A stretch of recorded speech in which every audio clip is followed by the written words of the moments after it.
Coordinate ஜாமெட்ரியில் இந்த question 7.1ல் 9th question க்யூன்னு ஒரு point கொடுத்துருக்காங்க. இது வந்து equidistance from P and R, அதாவது இந்த பிக்கும் ஆருக்கும் இந்த பாயிண்ட் வந்து ஈக்குவல் டிஸ்டன்ஸில் இருக்குது.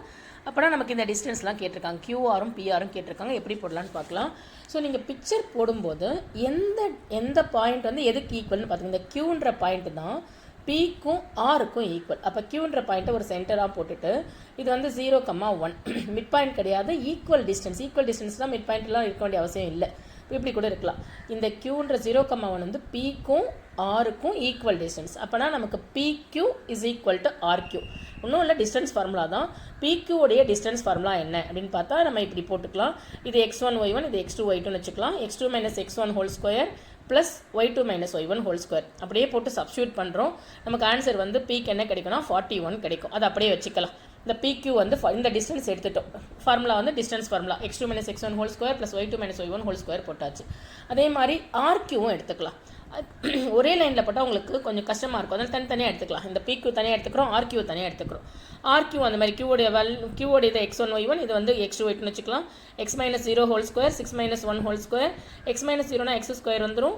6 - 1 வந்து 5 ஸ்கொயர் வந்து 25. இது அப்படியே இருக்கட்டும். இப்போ இது ரெண்டு ஈக்குவல். இதுக்கு எது ஈக்குவல்? பிக்யூக்கு ஆர்க்யூ வந்து ஈக்குவல். பிக்யூக்கு ஆர்க்யூ ஈக்குவல்னா இதோடைய value equal. Both side square பண்ணால் ஸ்கொயர் ரூட் இங்கேயும் ரூட் இருக்குது, இங்கேயும் ரூட்னா ரூட்டும் கேன்சல் ஆகிடும். மீதி இருக்கிற வேல்யூ அப்படியே போட்டுக்கலாம். இப்போ எக்ஸ் ஸ்கொயர் மட்டும் ஒரு பக்கம் இருக்குது, இந்த 25 இங்கே வந்தால் -25 ஆகிடும். அப்போ நமக்கு ஆன்சர் என்ன கிடைக்கும்னா 41ல் 25 போச்சுன்னா 16. இப்போ எக்ஸ் ஸ்கொயர் 16 இருந்தால் X is equal to +or-4. இப்போ இது வரைக்கும் நம்ம கண்டுபிடிச்சாச்சு. இப்போ இந்த எக்ஸோட வேல்யூ இங்கே இருக்கிற மற்ற எல்லாத்துக்கும் வேல்யூ இருக்குது, எக்ஸுக்கு மட்டும் தான் வேல்யூ இல்லை. இப்போ எக்ஸோட வேல்யூ வந்து +4 இருக்கலாம், இல்லை -4 இருக்கலாம். ஸோ நமக்கு வேல்யூ கண்டுபிடிக்கும் போது +4 வச்சும் +4,6 வச்சும் ஒரு வேல்யூ டிஸ்டன்ஸ் கண்டுபிடிக்கணும், -4,6 வச்சும் டிஸ்டன்ஸ் கண்டுபிடிக்கணும். இப்போ கியூஆருக்கு ரெண்டு வேல்யூ கண்டுபிடிக்கணும்.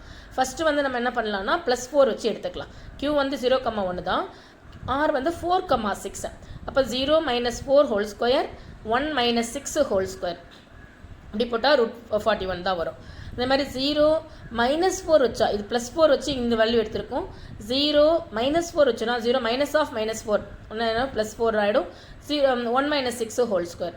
ஸோ அதுவும் இதே ஆன்சர் தான் கிடைக்கும். ஸோ இங்கே 0 இருக்கிறதால ஒரே மாதிரி நமக்கு என்ன எடுக்கணும்னா கியூஆர் தான் எடுக்கிறோம். ஆருக்கு வந்து 4,6ன்னு ஒரு கோஆர்டினேட் போட்டு ஒன்று எடுக்கிறோம், -4,6ன்னு ஒரு கோஆர்டினேட் போட்டு எடுக்கிறோம். இப்போ பிஆர் அதே மாதிரி நம்ம பிஆருக்கும் ஆருடைய வேல்யூ ரெண்டாக போட்டுக்கணும். பியோட வேல்யூ மாறாது, ஆருடைய வேல்யூ மட்டும் 4,6ன்னு ஒன்று, -4,6ன்னு ஒன்று. 4,6 போட்டால் √81 வரும், -4,6 போட்டால் √162ன்னு வரும். அவ்வளோதான் இதோடைய ஆன்சர்.